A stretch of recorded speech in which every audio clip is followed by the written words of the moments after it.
Kawadhi nyime ni chenro mar somo nobedo kod ng'ikruok kata chochni e kar tiegruok manoero mar Kenya Medical Training College Kmtc Kuria West bang' jopuonjre ma kar tiegruok noero bago ng'anyo ka gikwedo godo alwora marach ma bende gisomoe kanyakla kod wach ma gilieko ni mar chungo tich jopuonj gi ariyo kata tutors gi ariyo.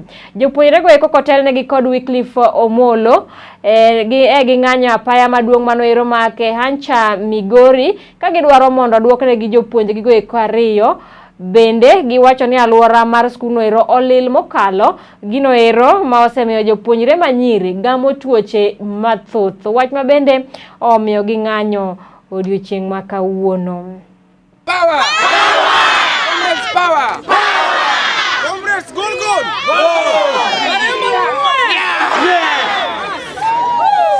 And due to the fact that we have been presenting our grievances and there is no any action that has been taken.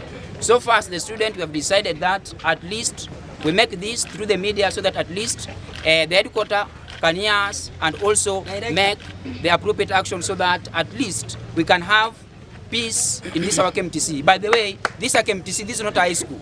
And this Kmtc began long time ago and the lecturers that are there were there even before. But due to the fact that some lecturers were brought in and e.g. Mr. Ruto, whom now we are demonstrating that he must go. I've heard that there is a case that is arised in headquarters about HODs assaulting students. No one has reported any case of sexual harassment of any girl, so we demand to know where our HODs have gone, and also we want peace to our school.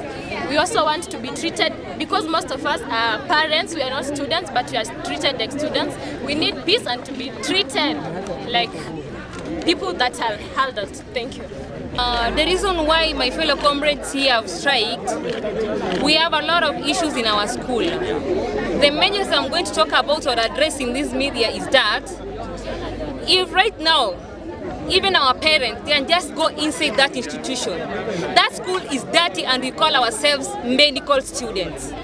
When you go to the latrines right now, these young freshers, okay, they're just hiding. But in the real sense, some of them are suffering from UTIs.